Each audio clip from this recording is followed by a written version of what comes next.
Hello, everyone. We are back, the Footy Fans podcast. Andrew, Santo, Joe, and our first ever guest appearance. First ever. Phil Bonadonna coming on, joining the pod. He's going to talk EPL Week 2 reaction and Week 2 matchups. We're going to break them down a little bit. Big news off the gate with Man United dropping 4-0 to Brentford. Terrible result by them. So we'll talk about that game. We'll talk about the Thomas Tuchel and the Antonio Conte, skirmish that happened towards the end of that match. And I think Arsenal also surprised team, starting off as strong as they are. We'll touch on them a little bit as the podcast progresses. But Phil, welcome to the podcast. I think long-time listener, I hope. Long-time listener, first-time caller. Never heard a single episode. Long-time listener, first-time caller, as they say. Long-time friend of the group here as well. A lot of knowledge coming from this guy. More Serie A knowledge, I think, but he still has, a touch on the English game.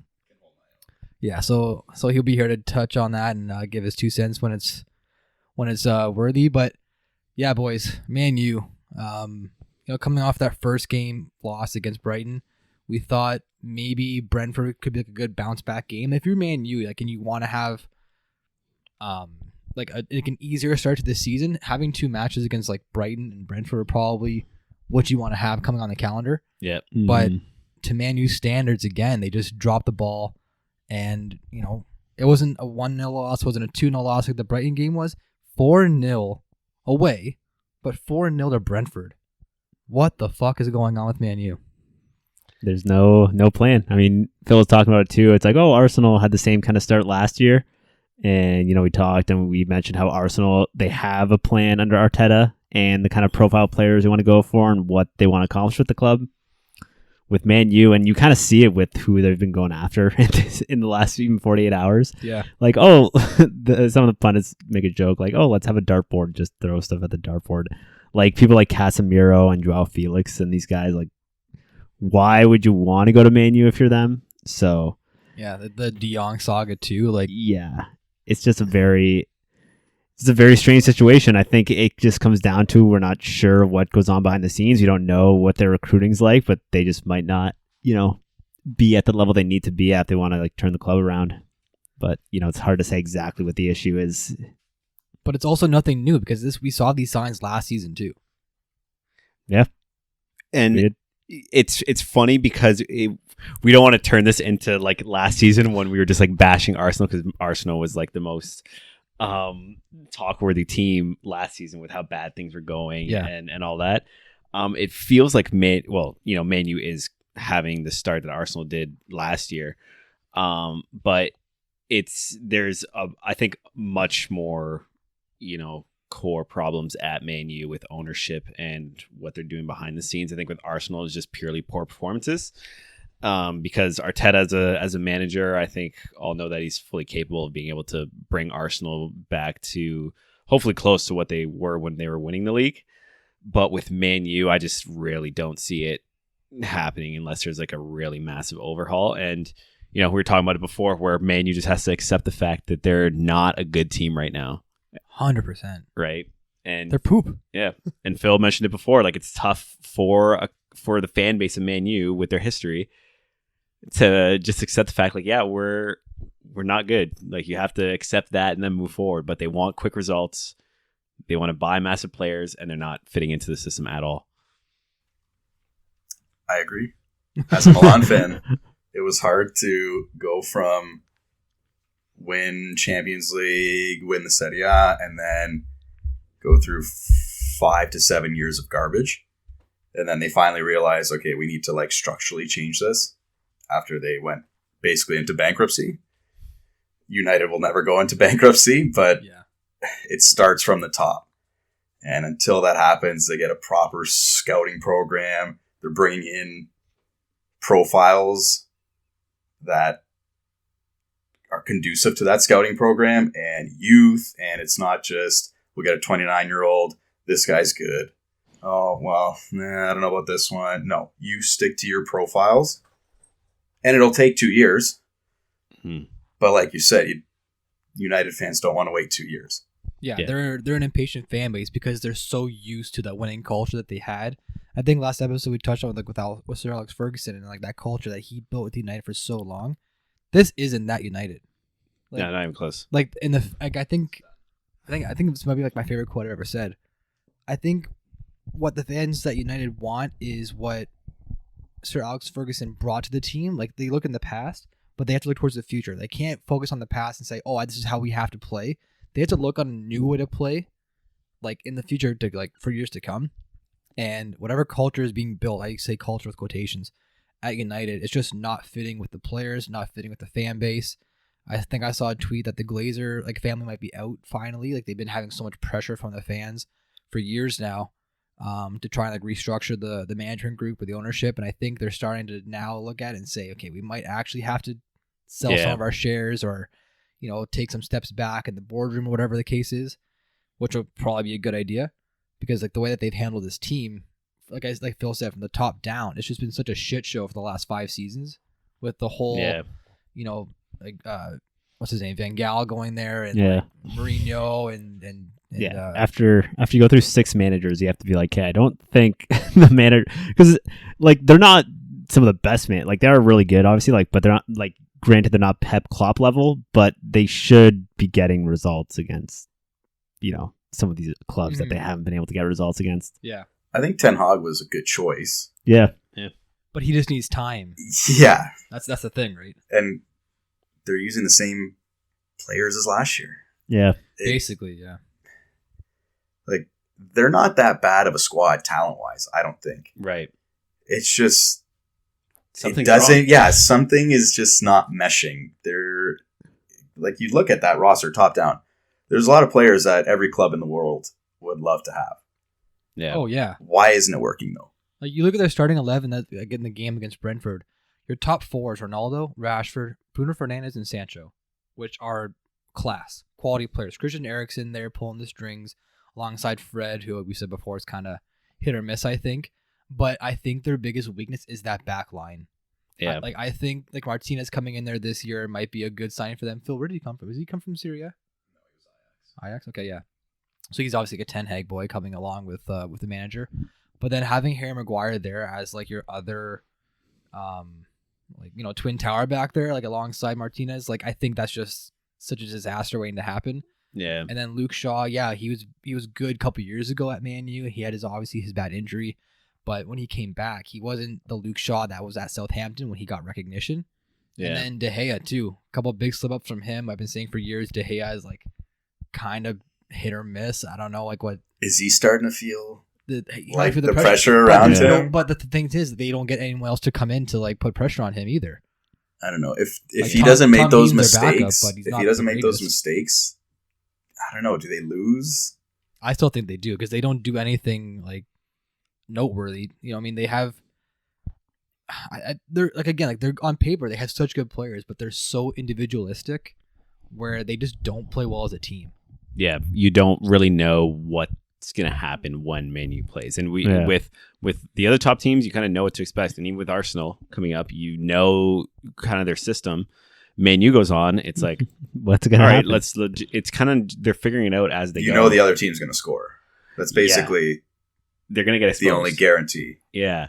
And it's tough, right? If the players aren't confident in themselves and in the team, you're never going to play well. And I think, part of it has to go on the players. I mean, obviously ownership has a big part to play in this whole issue, but if you can't rely on the players to give good performances, then you're not going to win games, and the fans are going to get pissed, and that's how they find themselves where they are right now. Well, it's just because I know, and I mentioned this to you the other day, they've had this issue for a while, and they bring in Ten Hag, but the only business they've done in the summer was they got Eriksen for free. They brought in a center back to replace Varane, I guess, who's won Champions League and some World Cups. Even though he's old, I'm pretty sure he's on the bench, though. He's still there. He's on the bench, but I'm sure someone can come in and get the best out of Varane. You know what I mean? So him, and then I don't know, backup left back, I think.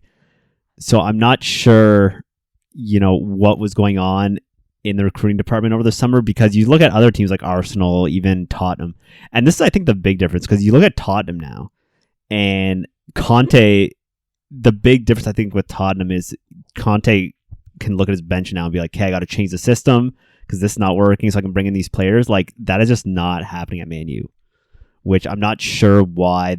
Like, hey, you bring this manager who you want to be your next rock star. How have you not spent the money to build a team for him to be successful? Just because, like we said before, like, you've had this rotating door of managers. The manager's not going to fix the issues with the players at this point. And the one big difference about Ten Hag coming in when he did is that previously when Solskjaer came in from Mourinho, it was midway through the season. And Ragnick came in last year, midway through the season. Ten Hag's had a full off season now, like to get his team sorted out. He had a full off season to get the players he needs for August, come like week 1 of the season. And yeah, he's brought some guys in. Like I said, Martinez came in from Ajax with him. Van de Beek, obviously being Dutch as well. Yeah, Dutch as well. Like, he'll get some starts, I think, under him, which I think is a good idea because Van de Beek was brought in there. A lot of high praise, and then he just didn't play. $60 million just on the bench, never played, loaned out to Everton. Like halfway through the year. Just big mistake from them, I think. But yeah, I think Ten Hag, he is very different than what we've seen in the past from United managers. Like David Moyes, like he was a manager at Everton for a long time, established culture at Everton, and like had them playing very well. Van Gaal got in there and like did his thing. Mourinho, obviously, Solskjaer kind of had. I mean, Solskjaer was like a legacy player, so he just kind of got the job, I think. And then Ragnick came in for damage control, where Ten Hag, we see he's a developer. Like, he'll take a side like Ajax with the younger kids, develop them, get them ready to be transferred basically and sold and profit from it. If he can do the same thing at United but keep those players at home, then yeah, I think they'll be pretty good. But he's going to need 2-3 years to do it. Yeah. It's not going to be an immediate impact. He's not going to come in there and be like, okay, wow, this 21-year-old is like the best player in the world now. Yeah. Wait till he's 23, 24. But that's the thing with United fans, right? They're just so fucking impatient. They just want results now, and they have to like grind it out a little bit. Yeah. Their big mistake, sorry, Joe, was not getting Conte. Oh, when they had the chance. Oh, that was massive so stupid. Problem. Big mistake. Then, you probably would have had the same results. Yeah. Like in the league, you probably would have still finished around 5th, 6th, 7th with Conte, but having a summer with him would have been interesting to see how this team changed, or maybe it's just uncurable. Yeah. So you look at Tottenham now, though, like now that his system's in, and he didn't even. I know the first game, none of the new signings started, and I don't really agree.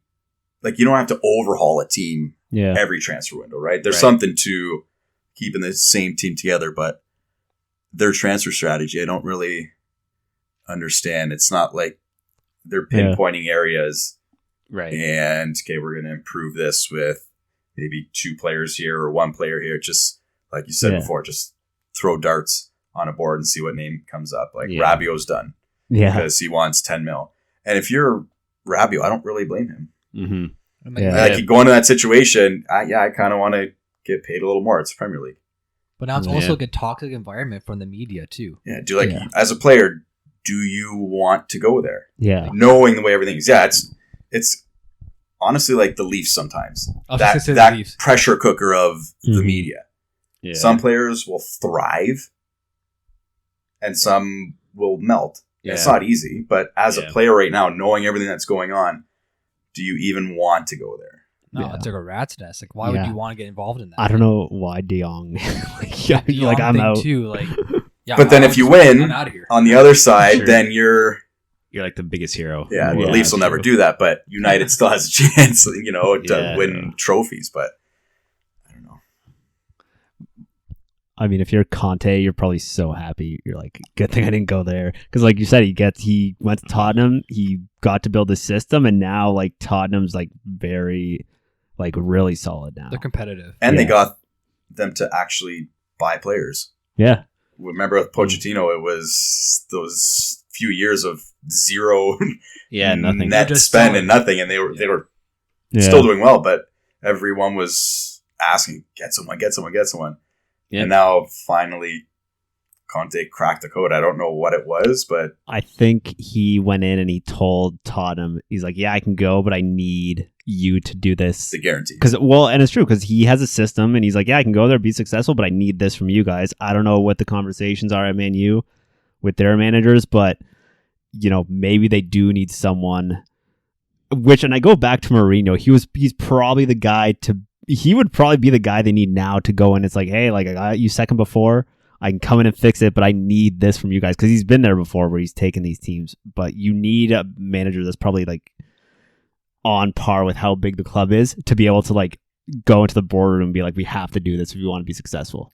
That's why when they were trying to find that manager to come in after Solskjaer, like the names of Zidane were tossed around. Conte, obviously. I was saying Diego Simeone coming from Atletico would be a pretty cool signing, I think. But yeah, missing out on Conte is huge because his philosophy is defense, and I think United's like goals against output last year was like the worst they've ever had. Yeah, like they were getting blown out on games. There were some games where there is like a 4-3 score line and they would lose, and it's like even like now, like 4 goals against. They scored against Brighton though. I think. Well, right? own goal. Oh yeah, the own goal. Yeah. So right now they're -5, 1 goal for the own goal and 6 against. It's the worst record in the Premier League. From Manchester United, I'm not talking about, I would say Stoke. We're not talking about Stoke. We're not talking about Wolves or Crystal Palace, Southampton. This is Man U. And I know it's the second game of the season. We did the exact same things like Salto touched about. Did the exact same thing last year with Arsenal, and they shot us in the face, at the Christmas break there. But still, I don't see United making that big turnaround. Of course, they're not going to get relegated. We put that on our YouTube Shorts feed last week. It was kind of funny, but yeah, they're not going to get relegated, I don't think. Yeah, someone's like, come on, they're not going to get relegated. And that was before the Brentford match, so fuck that guy. I see like 5, 6, 7 again within those 3 spots. Yeah. They'll probably finish top 10, but they're just not good. They're not good. I can't confidently say they're good enough to bring it back to. Yeah, but I can confidently say they're just not a good team. Like they don't gel. Like Tottenham is a good team. Yeah. Arsenal is a good team. They're City, Chelsea, I don't know. But Chelsea. Like Liverpool. Their wingers are amazing. Well, they got a whole shit ton of them. Yeah. Chelsea has funny you say that. Surplus of wingers. Pulisic to United. I don't know what he does. Does that make sense? I don't know what he would do. Yeah, like it would just be the same. It would be just another Sancho transfer. It's like, oh, we got like a young, maybe up and coming winger. He's just going to go in, and I feel like it would be the same thing. He's not someone that I think can just take Manchester United and bring them out of this hole. Like, if that's your plan, which I'm sure it's not like the plan, but he's not going to do it, I think, for the team, right? Yeah. He'd probably even find it hard to get a place in the side, too.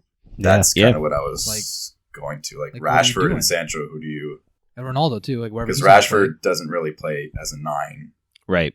He's just on the wing. So where's Pulisic going to play? Do you play like a false 9 if Ronaldo leaves? Like, do you just kind of move Sancho, Rashford, and Pulisic and just kind of rotate them? You could. All they game. Have Alanga too, who's a young player for them. They like, obviously, he gets a lot of time off the bench, but he's a guy that I think they want him for the future. Yeah. I don't know. It's a tough road to take for United, I think. And Phil just said it too. Like if Ronaldo stays or leaves, that's another possibility for the season, right? He's clearly, he's capable. Distressed though with the situation and doesn't like the direction the team's going in. I think Ten Hag even said like last year, like I don't know if I'm gonna have Ronaldo in the team next year. Like his whole mentality is young players, pacey players, which Ronaldo still has pace, but he doesn't have Ronaldo 25-year-old pace. He's 37 years old. Yeah. Like he just doesn't fit into whatever system Ten Hag wants to build, and even Rangnick too. When Rangnick came in, he said he might find it hard to find a place in the side. So Which I mean, about that. Yeah, but why would you want to like put down? But that's Ragnick's. Like, that's his style. It's is he putting his foot down saying like, I'm the manager now. Like, he was all about the youth, and like when he was supposed to be the revolution of Milan, and they were going to fire their coach. Thank God they didn't. And then it was when Ibra was coming back. He's like, I would never take him, and Ibra was basically the start of Milan's rise. So like you do need that bit of experience. Like Ronaldo being 37 or however old he is, like he's still valuable to those kids on that team. Like you go in every day, you see the way he works. Yeah. It's pretty impressive. Like Yeah. the all or nothing Juve, you just Yeah. you just see in every documentary and video. Like Ronaldo is just that's the player young players need to watch. Yeah. Yeah. But Still. Yeah. still, but I mean, if you're Ten Hag, I don't know what, even with Ragnarok, like if you have Ronaldo and you have not been able to sign any of these players that are key linchpins, like you're doing everything you can to try and hold on to Ronaldo, because without his goals last year, who knows where Man U would have been. So, I don't think until a manager comes in and says like, I need these players to be successful, and then we see that develop, and then from there decide like, hey, I don't need Ronaldo, then that would make sense. But with the team you have now, when it's just the exact same as last year, barring Martinez and Eriksen, like you probably should try and keep Ronaldo, to be totally honest. Yeah, but I mean, at the end of the day, it's going to be his decision, I think. I don't know what his contract is like for this year. It might just be a 1-year deal. But I think he has the pull, and he has like the agent behind him that can say, like, I'm out of here if I don't. Yeah. but he needs to take a pay cut though. Well, That's kind of like the rumors, yeah. right? It's like he's being offered to all these teams at his air quotation salary, which is crazy for any team Fill in out the of the blank. Prem. Mm-hmm. So if he does take a pay cut, why wouldn't you take him as Yeah. any other Yeah. team? It's just, And he's is still- he going to? And that could just be media speculation anyways. Yeah, Right. but he still wants to play. He still wants to perform, and he still has the capabilities of doing it. But I don't know if he can do it on this team because he's not. Yeah. He's not playing left wing anymore. Let's be fair. No, He's playing been striker playing where like he needs to 9. get service from his team. Whereas on the wing at Real Madrid in his like previous years at United, he can create something from nothing. He can pick up the ball in his own 18 and dribble a whole pitch and score. He's not doing that now at 37 years old as like your number 9 like striker. So whatever delivery, whatever like service he gets, it has to be quality. And I think Rashford might not be there at that level yet. Sancho, I still can't put my finger on like what he can do like really, really well. Eriksen going there, I love that signing. I think that's a pretty good one from United. Mm-hmm. If he can like kind of go back to what he did at Tottenham, even at Inter too, like that'd be huge for them. But it's gotta finish. You have to get to that final third and put the ball away. Ronaldo, you want him to be that guy still, but I don't know. Again, I keep saying his age, 37 years old. Like I don't know if he can carry a team on his back like he used to do in the Real Madrid days and even United prior. Right. Yeah, I guess, we could talk lots about Man U and all the issues, but at the end of the day, they got to figure it out, get some results, and I don't see it happening probably in the next few seasons until they just accept the fact that they got to be patient. And that's just the mentality of ownership and the manager that comes in and the players, and I think we're going to see the same issue going forward. I think the fans would appreciate that if they Yeah. came out and they said, Some honesty. we need 3 years. Be patient with us. Yeah. We're shifting to a more sustainable youth project. As a fan, that's what I wanted to hear. Yeah. I think a lot of fans would accept that now we have this direction. We're bringing in this director, this CEO, and this is how we're going to go. Yeah, I it's think like they would a plan. appreciate that more than what's going on now. Yeah. But as the owners, obviously the Glazers aren't well liked. Mm-hmm. So does it take a new owner? There's rumors about someone buying shares. I don't know, but I think the fans would actually appreciate that more than what's going on right now. And the modern United fans aren't. I don't. This is just me speculating, but I don't think they're like a youthful side. Like I don't think there's new, young United fans. I think there might be some like legacy fans of like parents and all that stuff. But I think the younger kids that are watching now, like 10, 12 years old, they're watching Liverpool. They're watching Man City of all teams. Like they want to watch the guys that are going to be well and like play well. United hasn't won a trophy in like almost a decade, like a major trophy. Europa League. Major trophy. Mourinho would disagree with your statement. I'll give him Okay, one. he I'll would give him disagree one. with that. They haven't won a major trophy in He almost would a disagree decade with that. since the Sir Alex Ferguson days. Did Moyes win? No, Is there an FA Cup in there? No. I mean I think Cup isn't what it used to I think be. the but last one, they won the Premier League in like 2011. yeah, so it's been a long time since the big one. Let's just say that. Champions League, they've been non-existent. FA Cup, yeah, they might have been around a little bit, but they haven't, achieved like a big pinnacle status in a long time. So I don't think new young fans are being attracted to watch Man U. So it's an older fan base who I think will respect the fact if owners came out and said we have to do a rebuild, they would be more understanding. Mm-hmm. If you're like a 13-year-old kid and you're watching your team play and then they just fall apart and go to shit, and they said, okay, I know you're young and you're used to us winning all the time. Take a break for a little bit. We're gonna be kind of shit for a little while.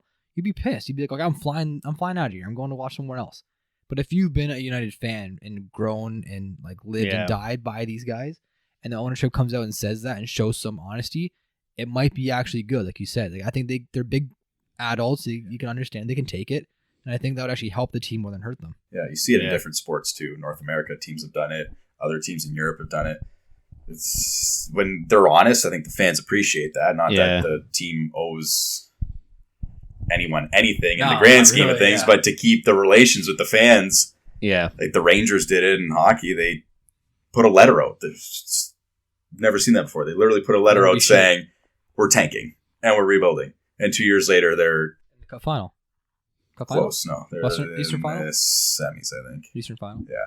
So, Yeah. It takes 2 years of a little bit of suffering, but fans want if that. It works, though. What if you say it's going to take 2 years, but it's like you're the Buffalo Sabres? Well, then you start something new, but at least there's that on it. That's the first part of the project is that change. People want to see change, not Isn't that like Adrian from Rabiot. Big Daddy when they say like Sid's 2-year plan, and then they find out who Sid is? Die. It's like a 10-year plan. What's his plan? Don't die. Don't die. Yeah. And he's at the 2-year Hooters plan? at the end. God, He's 15-year flipping plan. burgers. Hey, Sid. Yeah.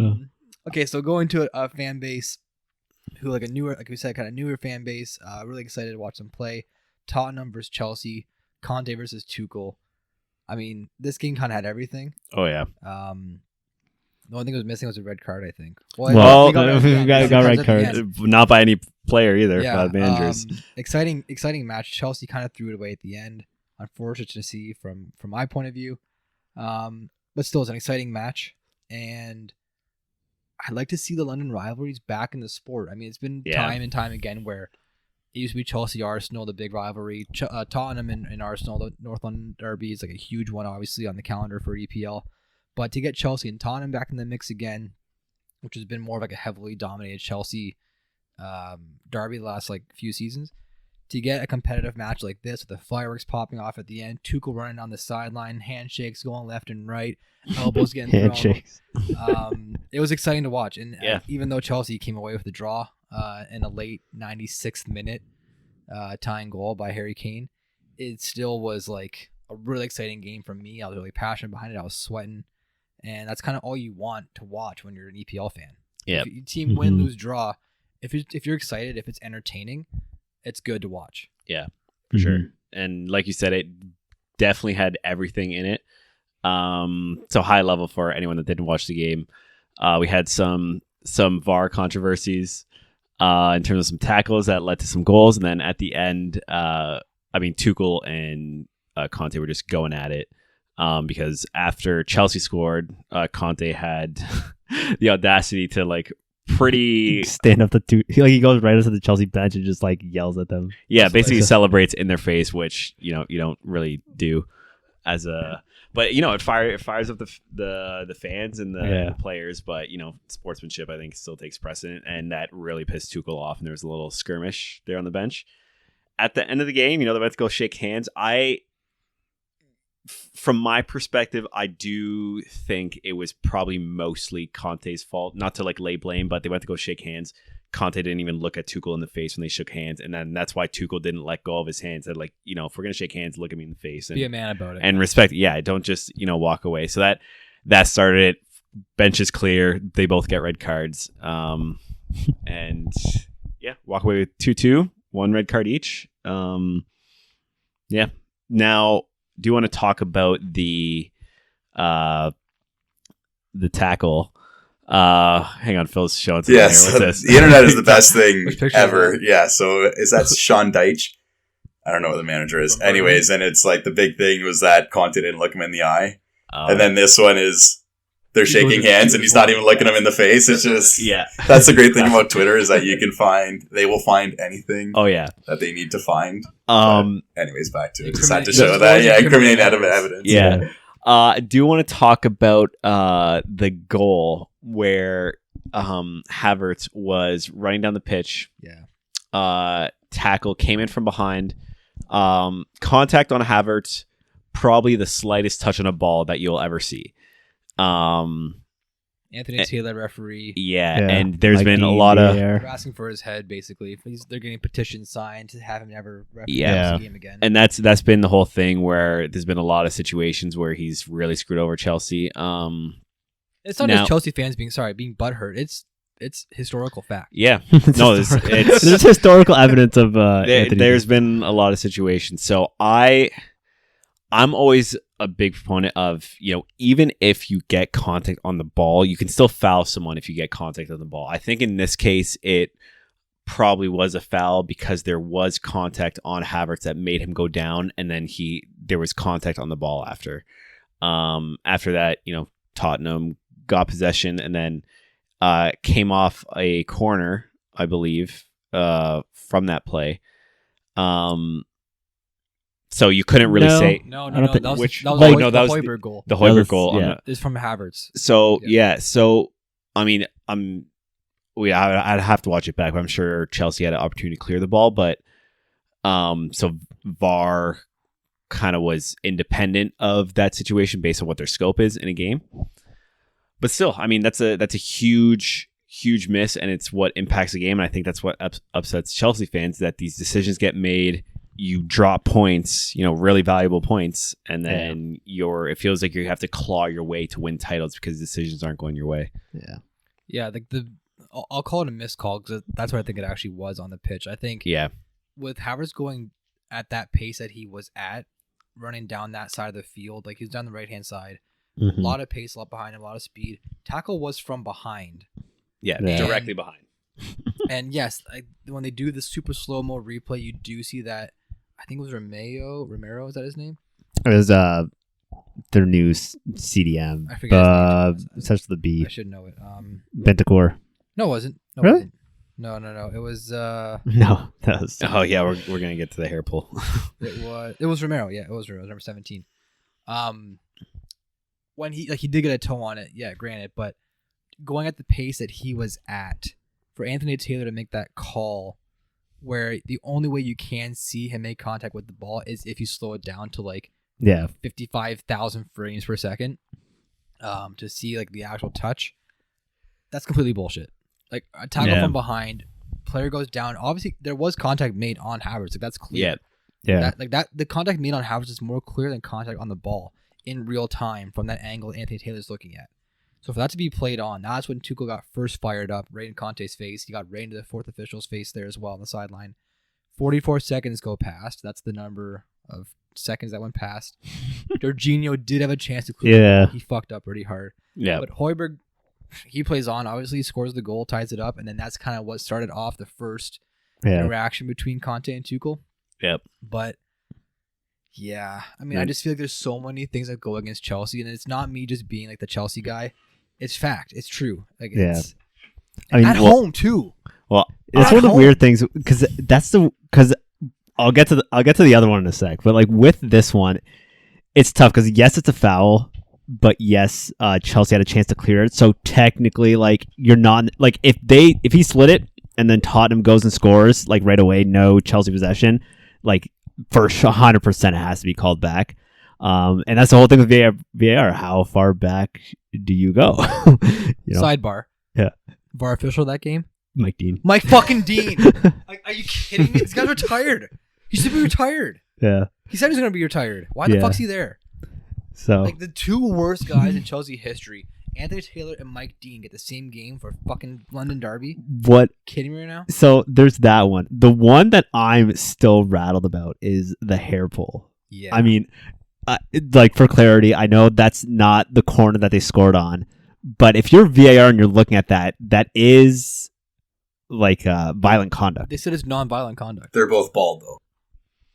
Both officials have no hair. Well, because I've seen so there could be some bias here. Well, because I know Ronaldo, there was the one clip where he went up to someone and they were sitting on the ground. And he went and he didn't even pull his hair that hard. He just grabbed his hair and yanked at it a bit, and he's straight red. So I'm pretty sure a hair pull is violent conduct. 100%. Now I know a ref came and says, "Oh, they're not. It's not violent conduct because they were both pulling on each other." I'm like, yeah, well, two players can go for a ball, and if you kick someone in the face, you're just still, doing violent conduct.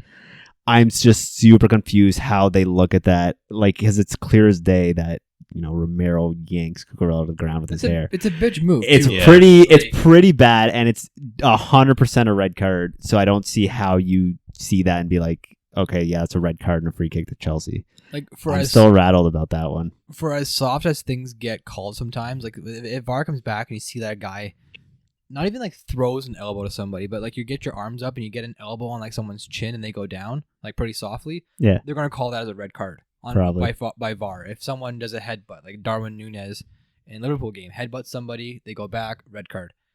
It's on camera. His hand, a full on grasp and yank like I've never seen before. He's basically trying to do like a pull up on Cucurella's hair. That's how hard he yanks it. Yanks it all the way down. He flies back like. Yeah, Cucurella was like left helpless. Yeah, he could not support himself. He just got thrown to the ground, and they're just like, oh yeah, that's fine. Yeah, and VAR can't issue yellow cards either, which is like bullshit too. Like if you can't issue, like if you're reviewing it anyways, they're basically saying it's like no foul.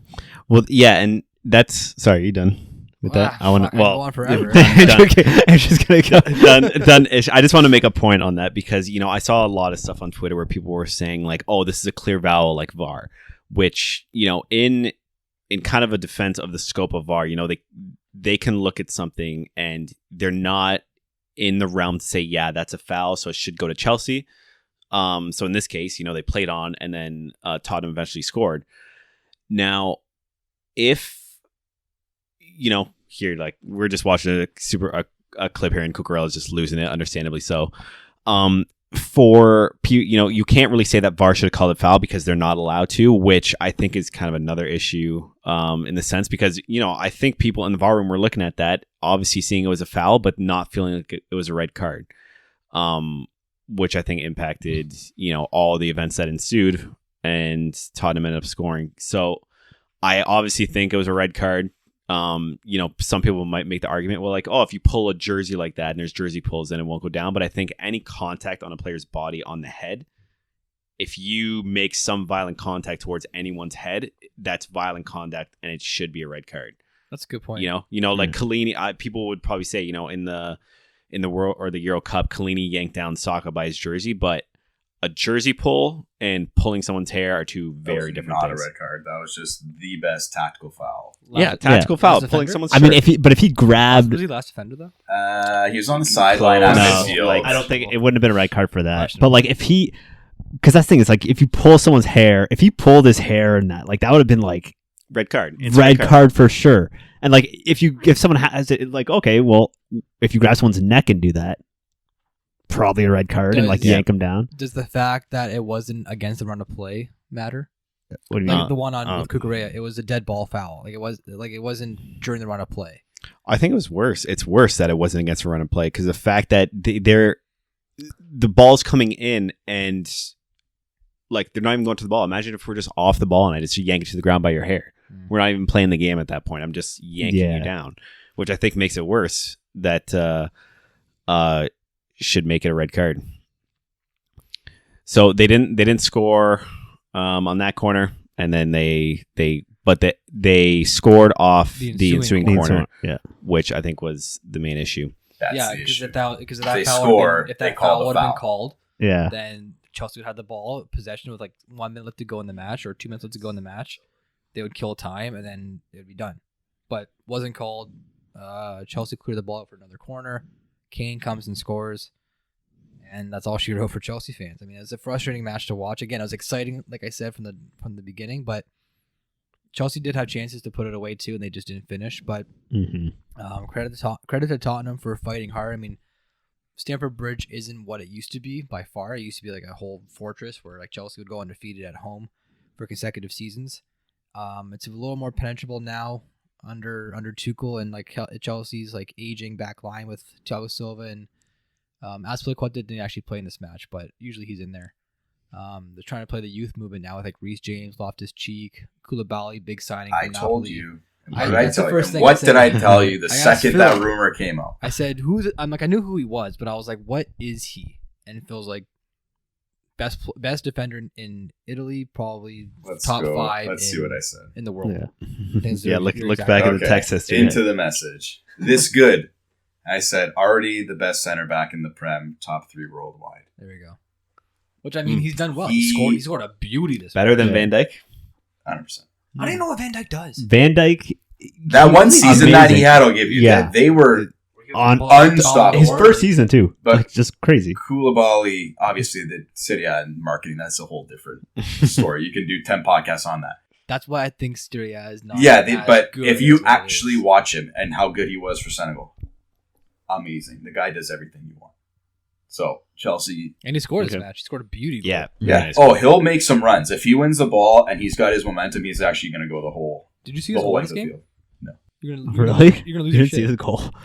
You're gonna Part lose of my ignorance on this, but your- Yeah. It's okay. it was a busy weekend of Yeah, golfing. look at this. Again, Phil's live reaction.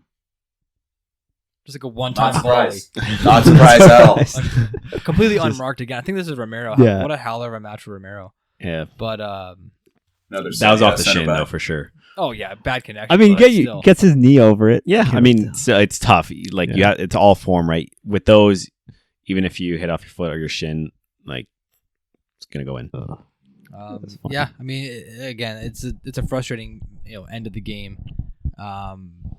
Emotions were high for both sides. Conte got the better of Tuchel there at the end of it, but both gonna miss. Both going to miss next week's matches. Chelsea has, where are we?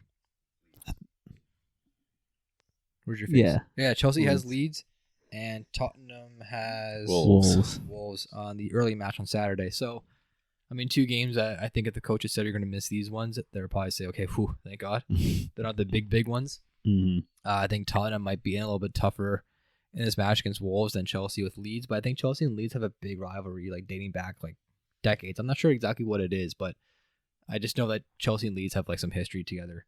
I'm ignorant to that, but I'm a new wave Chelsea fan. Last 20 years, not last Yeah. 40 years.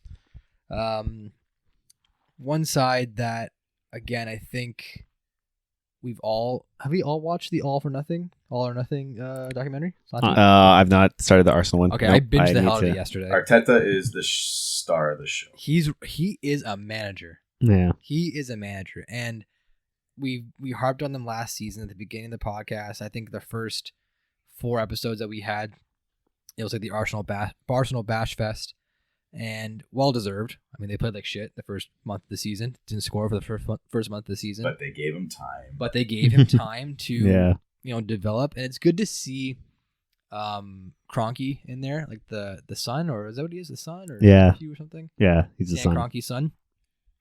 He's like kind of like the director. Yeah, the one that's learning. the CEO yeah, or learning the whatever ropes his of- position is. He's actually based in London, which is nice, I believe. Like he's always there at matches. He has a good rapport with the CEO and like the VP of operations and everything with Arsenal, and him and Arteta seem to get along pretty well. And I think as Arteta said at one point during the documentary there, that he said that it's just good to have ownership in your back pocket. And the Arsenal fans will tell you for years that they want Kroenke out, and it's kind of the same thing with the Glazers with Man United. But in-house, if you're the manager and you have all this shit coming at you from the media saying Arteta out, Kroenke out, they need to fix all this and that, but ownership still sticks with you, and if you still have that in your back pocket, that's got to be a big boost for him, clearly, Mhm. because he's a player's manager. Like, everyone loves to play for Arteta. Tactically, he knows what he's doing. Maybe minus And they say that in the show. They're like, the issue is with Arteta will never be tactics. No, and he's He put he's Pep's guy too. Like he's Yeah, learned from Pep. He everything played else under together. Arsene Yeah. Wenger for years and years. Like he's a well coached and well like developed manager. And I get that goes back to his playing days. I think playing those Arsenal teams with Van Persie, with Henry and like Vieira and like those guys. Like, you're gonna learn so much just from your own players and your Yeah. fellow teammates. Not to mention, like I said, Wenger was his manager for all those years. So he's been able to pick up a lot from those guys. Plus, he was Pep's guy at Man City when he first signed there. So he's learned from the best, and he's putting his knowledge now to his Arsenal team, a young, youthful team. They were the youngest team in the Premier League last season. And that was kind of what we were saying last year was Arsenal's downfall. that they were so young and so inexperienced, and they did have so many gaps in their team. But what do? They bring in Gabriel Jesus, shores up the striking core. Mm-hmm. I mean, amazing first showing in his first week. This one too as well, picking up 2 goals. He could have had a hat-trick, could have had 4. Yeah. And Zinchenko too, another guy from Pep's knowledge and from Pep's like just way of playing. Fits right into the Arsenal side, plays really well for them. Consistent player, gonna be a smart player, gonna get good playing time. And Arsenal, 4-2 victors over Leicester, who have had a down season last year, but then coming back this year, a healthy Maddison, a healthy Vardy. We'll have some questions in goal with the new goalkeeper, which might go out now. But for the most part, they're pretty much a similar team to what they had last year, so I expect them to be around the top 10, I think. But I mean, I'm super impressed from Arsenal, and recency bias of watching the show. That's what makes season, you. I'm like, oh my god, this team's amazing. It's in your head so now. Good. It's like, wow, these guys. This is my team. This is my top 4. This is my top 4 team. Yeah. But even prior to watching that, like from the first game of the season against Crystal Palace, it's just a 2-0 victory, but it was one of the most dominating 2-0 victories I've ever seen. Yeah. And that was kind of my expectation from Arsenal going into the season. Without watching the documentary of last year, but then now I'm watching that, and then I watched the game against Leicester. I'm like, oh boys, and we're gonna see. We might be in trouble here with Arsenal being a competitive team. Yeah, what are we gonna do? How they react to like the top 4 failure? Like those episodes come out I think tonight. Yeah. Okay. Yeah. So how like the whole collapse goes, but obviously they've rebounded. Yeah, way perfectly, better. And like you can tell the type of manager he is.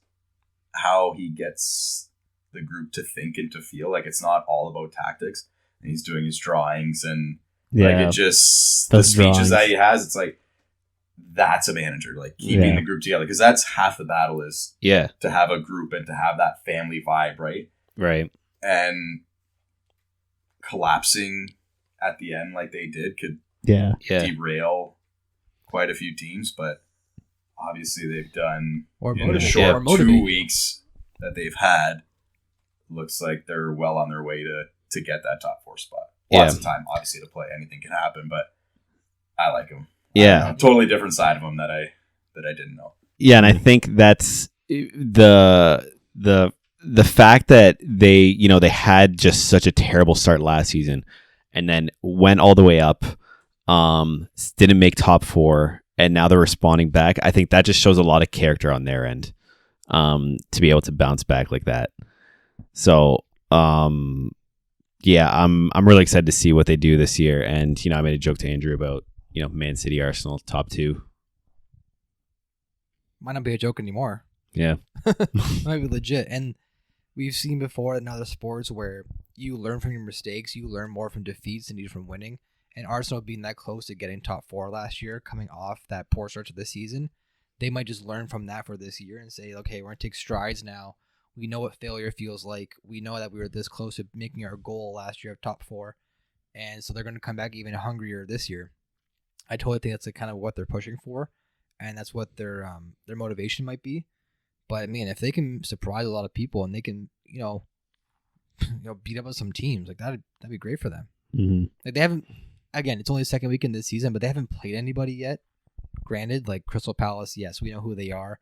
They do play well against like the top flight clubs, but a game against Crystal Palace and a game against Leicester, that doesn't really show exactly like what your team's going to be like. They have Bournemouth this weekend coming up. But those are the teams you have to beat. They're the teams you have to beat. The top 4 teams in every league need to win those games. Right, you got to win the games. You got to win. The rivalries, those wash out in the end, usually. Okay, you draw here, you win. Like the teams against the top 6, they do help if you can knock off 4 of the 6. But when you're dropping points to the lower half, that's what'll get you when you're going for a title or you're going for top 4, and there's 3 or 4 points separating you. Yeah, for sure. In the end, so the fact that they're putting on clinics in these first 2 games, that's a hopeful sight. Yeah, their toughest bout will be Man U on September 4th. That'd be like their toughest game, I think. Like, big names aside, like they're gonna win. We'll see. Like we'll at see. Old Trafford. United. I mean, they're gonna shock the world. Man U's gonna have a walkout on the 22nd. By September 4th, it might be a change of ownership, and the club might be on a downward spiral to who knows where. Yeah, I don't. I don't want to say don't jump the gun with Man U, but it's like it would be good to get ahead of it sooner than later. Yeah. Like if they're going to make some big changes, Like don't in wait. June. Well, they And should not- have like in June, that's In just June fast. and not They should have done it Yeah. before the season August and started. September. But I mean, if you are going to make big changes by selling the club, let's say, That it. won't happen. I know, but do it now. Like, don't wait. I think the media is just loving Of all of course. this. So the stories that are coming out, however crazy they are, it's just Well, having a field day. I mean, when you say There's like, certain teams that get that yeah. that bite in the media, Yeah. and I mean- United is one of them. Well, I mean, I know it is as bad as it looks. Like, oh, we're gonna bid for Arnautovic, and the whole fan base is like, what do you mean? Like, He's why do we actually need good. He's He's actually, honestly, he's not what they need. He's serviceable. He's not Premier League good. We've seen him. Yeah, I think he's turned it around. 33. Where is he playing now? Bologna. Oh, he's playing in Italy. Of course, he's gonna turn it around. I got a bum foot. I can turn it around. I can turn it around. Yeah. Yeah. Just before we wrap it up here, Man U versus Liverpool Monday night Mm-hmm. prediction. I'm gonna go with 1-1 draw. What? Really? I've never heard Joe make that sound before. Honestly, it's just the fact that always these derbies are just a stalemate. And if there's one team, Phil just said it, but if there's one team, Man U will always show up against Liverpool of all teams. They will, if they're going to show up against anyone, it's going to be against them. I feel like if they can hold off on getting scored on in the first 25 minutes, I feel like it's just going to be a Tough. stalemate. If there's an early goal, though, I think it's like In floodgates Anfield open. or Old Trafford? Old Trafford. But I don't know if you saw, they're like the Man U fans are scheduling I a heard walk. about that. So I heard about that. that's not like a great What does statement match do it against? Yeah, you? it's not like a great Against chemistry Liverpool? for you to go and get a point off Liverpool. I know they haven't had the best start to the season, but knowing Klopp, the fact that they drop points their next two games, we have to go in and win this game. Like, we've already dropped 4 points. Are you You're- concerned Yeah. with their forwards, like losing Mane? With Do you Liverpool. think that Well, I mean, affected Nunez is that? out now, but the other guy that they brought even in, with Nunez there, if he's not suspended? I mean, I don't know enough about Nunez to make a fair judgment on him. I know they brought him in at a pretty healthy price tag, but I mean, Luis Diaz has been a player since Clutch. he's been there. I think they signed him in But January. then beyond Diaz, so last year, Salah, Firmino's still there. Jota's Jota. still there. I mean, they're gonna go back to probably Firmino, Diaz, Salah front line, which they've played it before, so that might actually play out well for them. They're kind of used to it. I mean, I'm going for a 2-3-0 victory for Liverpool, to be totally honest. Yeah, I'm kind of on that page too. Giving me at least 2. Maybe United can claw one back somehow, 3-1 but Liverpool. I got to see at least a 2 or Salah 3. had. Yeah. Yeah. Salah Hadi, he's due. Wow. He's due. He's due. Yeah, I mean, All right. just If this, De Gea lets in a couple like he did, Couple squeakers. couple squeakers, Jesus Christ. Looks like Yeah. Rob Greenback. or this is the game United wins. Honestly, would you Derby. be surprised if they win 1-0, 2-1? I wouldn't. Not against Liverpool. I think Liverpool's just- going to score at least a goal. Liverpool's vulnerable right now. When have they been pressured? Well, I guess they've been pressured, different kind of pressure. Obviously, fighting with City, but when have they had a start like this? I know people already said. And knowing City aren't really going to drop that many points throughout the Yeah, I mean, this is good. This will be a tough game either way. But people are already saying if Man City comes out, we didn't talk Man City this game or this week. They beat Bournemouth 4-0. Terrible game. Man City's just crushing it. They're just rolling. right But I'm now. saying if Man City comes out and beats Newcastle next week, and Liverpool doesn't get a positive result against a tough game like United will be, people are already saying that the gap's going to be too big. Because Liverpool, they're saying Liverpool's the next best contender. to Man And City. where's City going to It could drop be- the points? This Yeah. could be a 7-point gap. This could be a 6-point gap.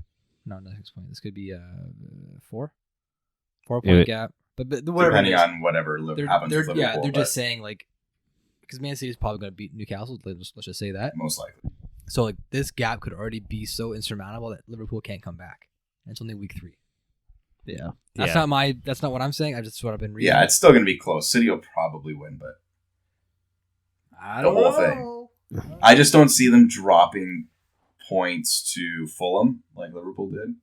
Yeah. Obviously, anything can happen. Mhm. I just don't see that happening. They'll drop their points in the big games. Yeah, I do think that they're just gonna really take it to like the lower, Yeah. I guess the mid-table and lower. It's going I to be think- the Holland show. Yeah, I think they're just so overpowering for those teams, and there's not enough weaknesses for those lower teams to expose them. I think if they're gonna drop points, it's gonna be against. Yeah, and like look, bigger depending teams. on their Champions League schedule too, that's usually when it gets Yeah, a little dicey and injuries like those. I don't know, is it the February slate or that February, mid-winter March. kind of slate Yeah. of the Champions League games when it kind of gets all like match crammed together match week 4, and like match whatever week those Yeah. matchups are, then I can see them probably dropping points Mhm. depending on who's healthy and who's not. But right. it's a big if with City and the depth they have. They just Yeah, you agreed. lose Gabriel Jesus, Haaland comes in, Zinchenko leaves, you get that new left back. I don't know his name.